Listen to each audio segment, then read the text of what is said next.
This is a matcha latte, and we only use ceremonial matcha when we make matcha lattes. Here's why.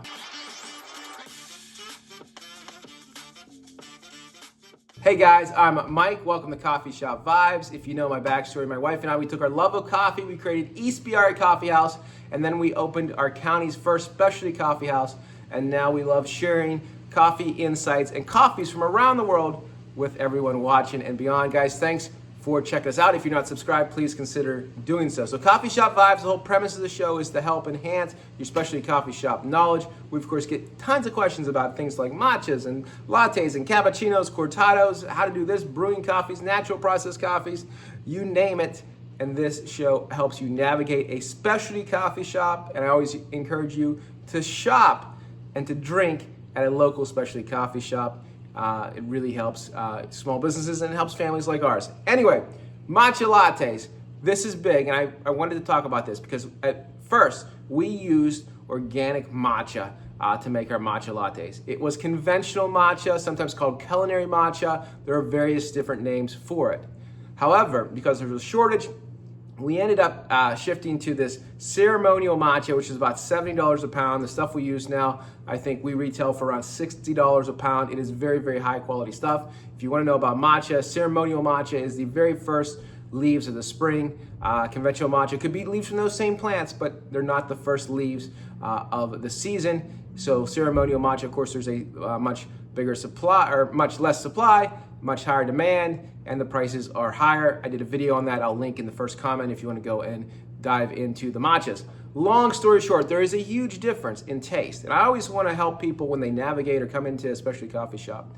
And the big thing is, if you're used to drinking conventional matcha or you're used to drinking ceremonial matcha, it's going to taste wildly different because ceremonial matcha is going to be much sweeter, maybe have lots of notes of vanilla in it, and just going to be a much sweeter drink than a more grassy, earthy culinary matcha. Such a big difference.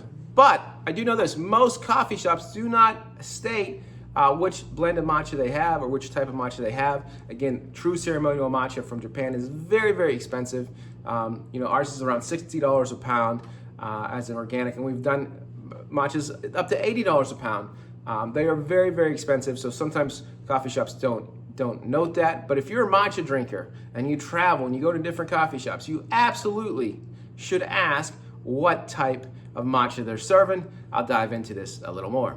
So this is how we make a matcha latte at the coffee house. I'm going to show you how we make a iced matcha latte, which is actually the most popular form of matcha lattes. For ceremonial matcha, this is the big key. You use less matcha. So all we really need is 1 teaspoon per 16-ounce latte. So 1 teaspoon of matcha for a 16-ounce latte. That's 5 ml. And you just put it, of course, into hot water, a couple ounces of hot water. And then you whisk. You can get a matcha whisk. But you just got to whisk very, very swiftly. We'll say that.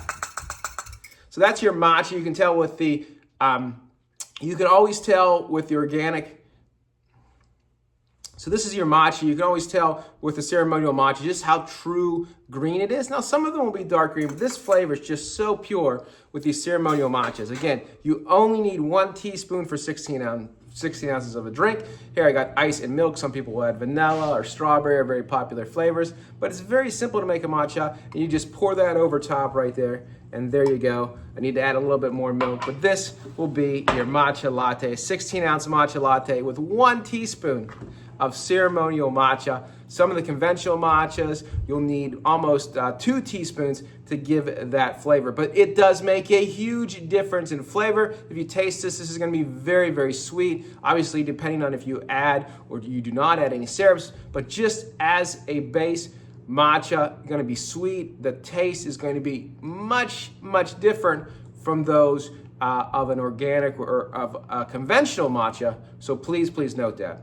All right, so I'll tie a bow on this real neat. If you're a coffee shop and you really want the best quality stuff, you should be serving ceremonial matcha in your matcha lattes. If you're a matcha drinker, again, it's to each one their own preference of taste. so to speak. So it doesn't matter to me, but you definitely should ask. It's not commonly listed by the coffee shop what type of matcha they're using. And again, if you're used to one kind or your regular coffee shop serves this and you get another matcha from another place, it's going to be wildly different, especially if it's culinary to ceremonial matcha. So please ask that question. That's one of the top or best questions you can ask when you enter a specialty coffee house if you're a matcha drinker. All right, guys, hopefully you enjoyed the video. Again, make sure you subscribe. We'll talk to you soon. Live inspired. Take care, guys.